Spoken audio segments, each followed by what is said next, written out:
Pilate had tried to get Jesus to be let go.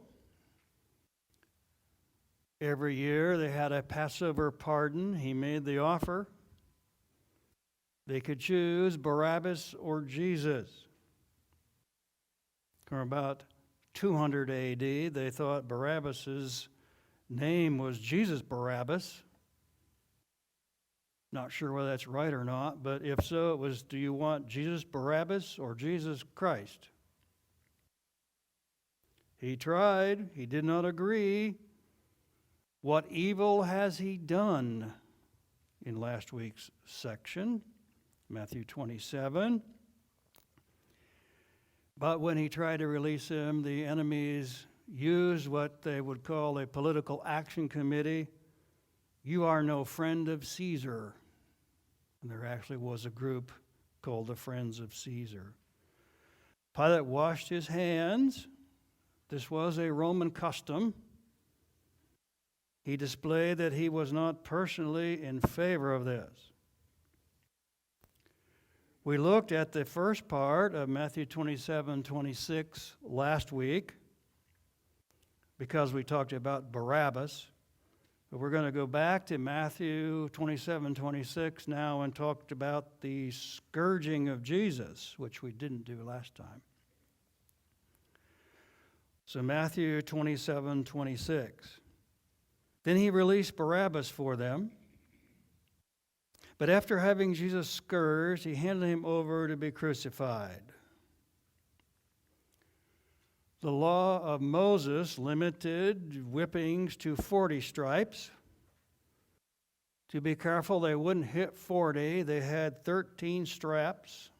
They had 3 straps, and they would only do it 13 times. So 3 straps, 13 times, 39, stop. But these were the Romans. They didn't have any limit as to how many times. They didn't also have a limit that it had to be a leather strap. They would sometimes add ragged bones on the end of them or iron balls, and often 2 soldiers, one on the left and one on the right, would take turns, alternating the flogging. In 1 Peter 2:24, the phrase, with his stripes we are healed, in Greek is actually singular. With his stripe we are healed. Now, that may not mean, but it could be that he didn't have any skin left on his back. That was how bad he was opened up. Isaiah 52:14 says that his appearance was marred more than anyone, his form more than the sons of men. The second more could be more than even human looking. He didn't look like a human, at least on his back anymore. He was so disfigured. Disfigured by the Roman soldiers, as we will read when we read the next verse. And it talks about the praetorium in the Roman cohort. So disfigured he didn't even look human anymore. So they made him kill Jesus. He would have let him go, said Peter. But Pilate had learned that Herod was in town also for the Passover holiday. Pilate lived in Caesarea, not Jerusalem. He was in town for the Passover. So is true with Herod Antipas. This is son of the Christmas Herod. He lived way up north by the Sea of Galilee. He normally was in Tiberias, but he also was in town for the Passover. And Pilate, learning that Jesus was Galilean and Herod was around in town also, sent him over there. He tried to get out of it. Now, Matthew doesn't talk about that, but I would like to go to Luke 23, which does talk about the trial with Herod. Main reason to go back to the trial with Herod is where'd this reddish robe come from? The reddish robe did not come from the Roman soldiers. The reddish robe came from Herod. And it will say so in Luke 23. I will read verses 6 through 9. Now when Pilate heard it, he asked whether the man was a Galilean. And when he learned that he belonged to Herod's jurisdiction, he sent him to Herod, who himself also was in Jerusalem at that time. Now Herod was very glad when he saw Jesus, for he had wanted to see him for a long time, because he had been hearing about him and was hoping to see some signs performed by him. And he questioned him, Herod questioned Jesus, at some length, but he answered him nothing. And the chief priests and the scribes were standing there, vehemently accusing him. And Herod, with his soldiers, after treating him with contempt and mocking him, dressed him in a gorgeous robe, there's where the robe comes from, sent him back to Pilate. Now Herod and Pilate became friends with one another that very day, for they had been enemies with each other. Pilate had lots of fights with the Jews, and we did that last time. We will not review the fights with the Jews, but among them, the 4 sons of Herod wrote a letter to Caesar. They demand that Pilate take out a gold shield from Jerusalem. The gold shield had no image, so Pilate thought it was okay. It just had the name Caesar on it. And they wanted just the name out. Well, the 4 sons wrote a letter to Pilate and to Caesar, The 4 sons wrote a letter to Caesar, and Caesar sided with the Jews and said, "Take the shields out." So Pilate was in this position, in being crafty, when he heard that Jesus was from Galilee up north, and Herod is in town. I thought it's best to get out of this trial. Take him over to Herod and let Herod decide it. And the council and the elders go over to Herod, and they basically say the same thing they said to Pilate. Herod wanted to see Jesus do miracles. Let's see magic tricks. And Jesus wouldn't even talk with him. Gave him the same accusations, and essentially Herod agreed. Time to get him killed, but we'll send him back to Pilate, and that's where this red robe comes from. We'll talk a little bit more about the colors when we get back to the Pilate story in Matthew 27. Matthew doesn't say anything about Herod. He doesn't say anything about getting the red robe over there. Herod sends him back to Pilate. So we will go back to Matthew 27, which Matthew has left out all of the Herod and left out the red robe coming from Herod. So please come back to Matthew 27, and we will read the 2nd verse of our section. Matthew 27:27. Then the soldiers of the governor took Jesus into the praetorium and gathered the whole Roman cohort around him. There was a fort on the northwest side of the temple. It was called Fortress Antonia.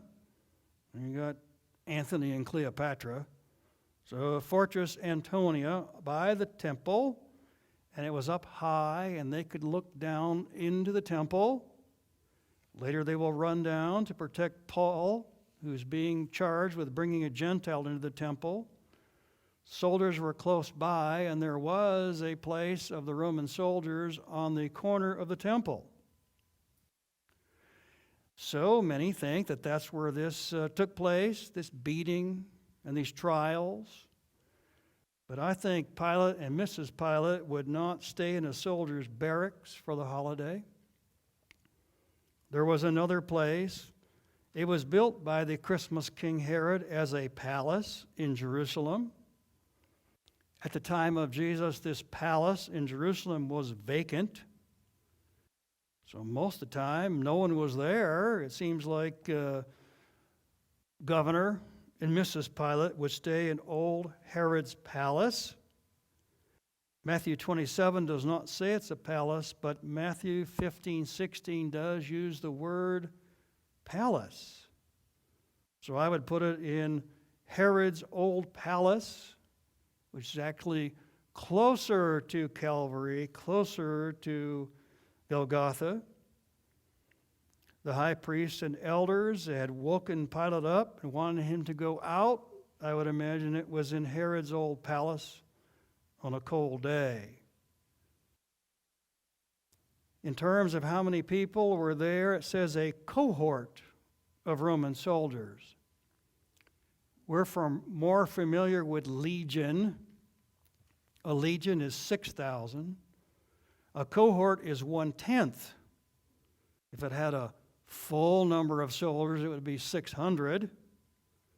Sometimes it was not fully stocked, but maybe 200 to 300 soldiers. 200 to 300?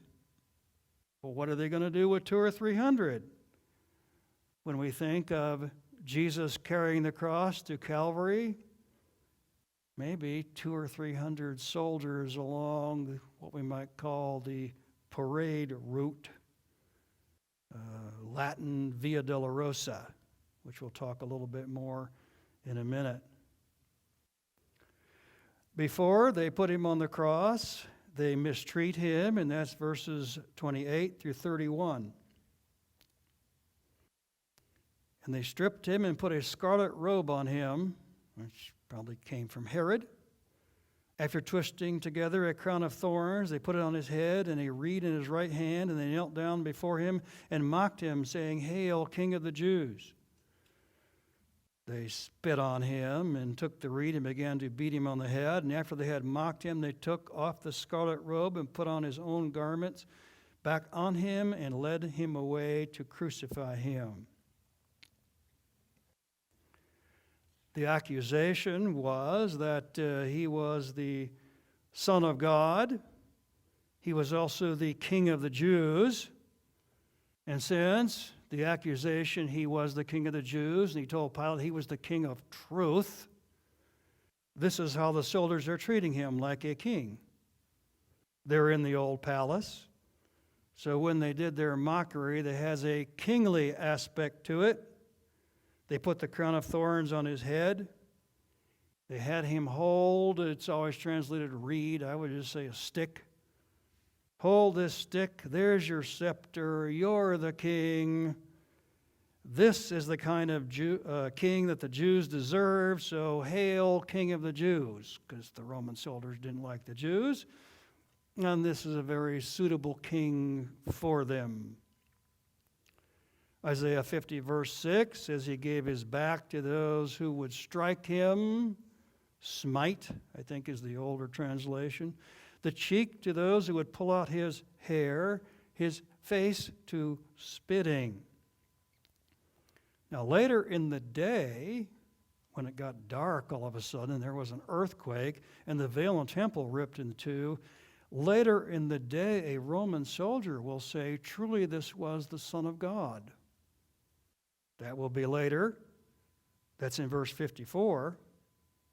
But before there was any darkness or earthquake or veil in the temple ripped, nothing supernatural, this is how they were treating him. They were treating him as a buffoon, a delusional nutcase, a crazy. This is the type of king that they really deserve. He was a pretender, or modern language, he was a con man to them. The robe came from Herod. Doesn't say so here in Matthew, but the robe came from Herod. We have in Matthew the word scarlet, and in Mark the word purple. They aren't the same Greek word either. I won't give them, but we have like scarlet, we have like purple. Well, they're close. Reddish color, deep red, going over into purple. And sometimes people, even eyewitnesses, might call something a little bit different. Mira and I have done this with a suitcase. Go get the green suitcase. There are no green suitcases. They're all gray. So looking a little bit, one person chooses this, another person chooses that. So what you have here is a different words, but it's deep, dark red going over into purple. We might think of grapes that you might get at the grocery store. And it actually fits that the two eyewitnesses were both accurate, just a slightly different definition of what color, what they were seeing on this robe. Now we get to verse 32. And as they were coming out, they found a man of Cyrene named Simon, whom they pressed into service to bear his cross. Typically, only 4 soldiers and an officer march with a person to the execution site. But it seems like there were a lot more than this on the Via Dolorosa, on the parade route. Seemed like there was a lot more. I would interpret as they were coming out, maybe as a reference to the whole Roman cohort up above. It's not necessary, but a whole Roman cohort had just watched him be beat and ridiculed. They knew that Jesus had a lot of supporters because of Palm Sunday, and maybe the supporters will show up. So they were coming out, could be the whole cohort, 200 or 300 of them, at the parade route, not at the cross, but at the parade route. Matthew's account does not say much about what went on the way of suffering. Dr. Luke, he always likes to put in ladies and children. So Dr. Luke talked about a large crowd, also the women mourning and lamenting. Jesus turning to them, "Daughters of Jerusalem, stop weeping for me, but weep for yourselves and your children, for the days are coming." If I'll just paraphrase, the days are coming. It will be a blessing not to have children if you're going to stay in this city of Jerusalem. People will run to the mountains. They will run to the hills. And Jesus was referring to AD 70 when the city and the temple were to be destroyed by the Romans. The city did not accept Jesus at his first coming. And so while carrying the cross, he warns them that there will be punishment. When we think of Jesus carrying the cross, we usually think of the full cross. Maybe possible, the full T.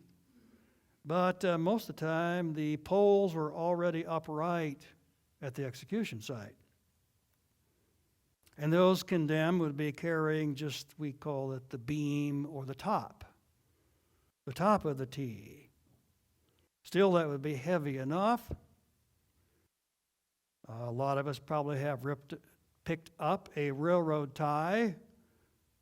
And I've picked up a railroad tie out in the middle of nowhere when I saw one. How heavy is this? Especially when I was a kid. How heavy is this? Heavy enough. And Jesus was tired, and his back was raw and bleeding. Seems like he collapsed carrying his cross. The Romans could force people to stop what they were doing and do work for the Roman army. The Sermon on the Mount in Matthew 5:41, if someone compels you to go a mile, go with him 2. So the Romans could stop somebody from doing their daily work. They caught Simon of Cyrene. Now, he sort of might have been on a religious holiday at Passover. Cyrene is in Libya, in North Africa. And Simon of Cyrene was in town for the Passover. In a lot of movies, they picture him as a black man. Well, he's from Africa, so it could be, although the Ethiopian eunuch in Acts is more clearly a black man. Libya can be either way. But he was in Jerusalem for the Passover. Matthew, Mark, and Luke give his name. Mark gives Peter's memory and gives the name of his family. Simon of Cyrene, and then two sons, Alexander and Rufus. That's Mark 15:21.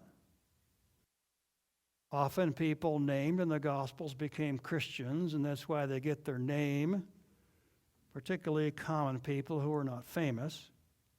Bartimaeus, Jesus healed his eyes, and so he probably became a Christian and testified in church. Malchus, Peter chopped off his ear at the time of the arrest. Jesus put his ear back on, and he gets named in the gospel, so probably Bartimaeus and Malchus. Jairus, the synagogue ruler, well, his daughter was raised from the dead. So often if people are named in the Bible, they became Christians. Probably true of Simon of Cyrene. And probably true of the sons named in the book of Mark, Alexander and Rufus. Although I mainly am slowing down here because they found a plaque, an ossuary, a bone box, 1941 in Libya. The Germans were in Libya. They were running North Africa in 1941, and they found a bone box that said Alexander of Cyrene, son of Simon. It is often believed that they have this person who carried the cross, that they have his sons, we call them ossuary.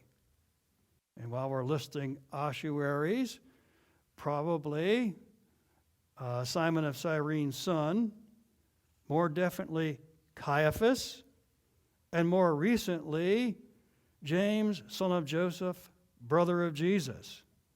You got three very important ones, but the first one that was found is Simon of Cyrene, and probably do have his ossuary. He carries the cross. Did he go out to a cave called Golgotha, or cranium, or the skull? Or did he carry it to a place which is now the Holy Sepulchre Church in Jerusalem? Read one more verse, and then we'll come back to that. Verse 33. And when they came to a place called Golgotha, which means a place of the skull, in 1882 and 83, a British general saw a cave around Jerusalem, and he thinks it looks like a skull. I couldn't get the printer to make a real good one this morning. It's like, I think there are 3 holes in it. Anyway, but this is 1883. And the Bible doesn't actually say it has to look like a skull, because the place of the skulls is where all these people were killed. So the Bible doesn't actually say it has to look like a skull. And it's like 1882, General Gordon, called Gordon's Calvary, a British general, looks at it. For centuries, the Church of the Holy Sepulchre has been the place where they thought the cross was. It doesn't look like a skull in that church, but it doesn't really actually say that. It could just mean lots of people were executed here. And the Church of the Holy Sepulchre goes back to, this was the place of the cross in AD 140, they thought that. So it's not quite back to the time of Jesus, but it's a long way back. So if I had to think where he carried the cross, I think it is the place where the Church of the Holy Sepulchre is now. And that is probably the better place for the place of the cross. We use in our scripture reading today the King James Version of Luke 23:33. Because the King James has the Latin word for skull, Calvary. So that's where all our music came from, and it means skull in Latin. It's not actually in the Greek, but in Latin they kept using Calvary so often in Western Europe that the King James translated that over into our language, and it does mean the place of skulls. Now we'll look at verses 34 through 36, where they're, getting ready to put Jesus up on the cross, and they're giving him some painkiller. Verse 34 through 36. They gave him wine to drink mixed with gall, and after tasting it, he was unwilling to drink. And when they had crucified him, they divided up his garments among themselves, casting lots. And sitting down, they began to keep watch over him there. There will actually be two offers of drink. Verse 34 was one of them, like a painkiller. Later, Jesus will say, I thirst, and they will put water on a little sponge and offer it to him. So this first one is the painkiller. There will be another one. To me, the most interesting part of the account is what is not here. These are very clear fulfillments of messianic prophecies. But it doesn't say that. It doesn't say that in the book of Matthew or in the other books. It doesn't make a connection back to Old Testament prophecies. Psalm 69 said that they would give him gall and vinegar and painkiller. There's no Psalm 69 reference here. Psalm 22:16, they pierced my hands and feet. Psalm 22:18, they divided my garments and then cast lots for a singular garment. No messianic connection. To me, this makes it actually stronger because it means that the gospel authors were just writing the events. They were not looking for fulfilled messianic prophecies. These obviously are, but the gospel authors were not looking for them. Didn't notice it, which means they weren't reading the Old Testament and writing an account that fits the Old Testament. They were just writing what happened, and only later we look at it and say, this fulfills this fulfills that, this fulfills that. But the gospel writers were just writing the events, not fixing them to fit the Old Testament. No references to it. That, to me, that's an even stronger fulfillment of messianic prophecy. Regarding the nails in hands and feet, critics used to say they didn't do that. They tied them up. And 1968 is, a while back, but modern times when they found the remains of a crucified person. Johannan, we'd say John, had his name on it. And I had the bottom of the leg and the foot, and the nail was stuck in it. So before then, they often criticized the Bible. They must have tied them with ropes. They didn't use nails. Then they found one that the gospel accounts were not making up things. It was an accurate way. Now we want to do one more verse before the end of today's study. And above his head they put up the charge against him, which read, "This is Jesus, the King of the Jews." Pilate had to give in. You aren't going to be a friend of Caesar. And also, perhaps one of Pilate's friends had just been executed, named Sejanus. That's back to Paul Meyer and his books on history of Jesus. Pilate had to give in, but he kind of had enough. He thought that Jesus should not have been crucified. What evil has he done? Acts 3:13, Pilate would have let him go. So he just about had it with him. He puts up a sign, "This is Jesus, King of the Jews." They wanted him to change it. Change it to, he said he is the King of the Jews, and Pilate's like, what I have written, I have written, and it's going to stay there. Paul in Colossians 2 does a theological charge over Jesus' head. A theological or spiritual charge on the cross would be broken law. And in Colossians chapter 2, it says, we broke the law, and it was kind of like nailed above him to the cross and then taken away. The penalty for the broken law that we all have broken was paid for. Another thing I'd like to say about the history of it is he did die outside the gate. Book of Hebrews said he died outside the gate. But this shows the Bible is accurate because at Jesus' time it was outside the gate. In AD 44 they built the gate around it. So it was only true, just a few more years. It was only true maybe about 14 more years after Jesus died. He died outside the gate. Then we know they built another gate around it. And the Bible is very, very accurate, even though there was just a small time in which it would be true. Applied to dying outside the gate, Jesus was an outsider. So if we feel like outsiders today and we don't fit in with culture and society, it says in Hebrews to go out to him who is outside the gate. And it says to bear his reproach. They thought Jesus was an outsider. We can be outsiders.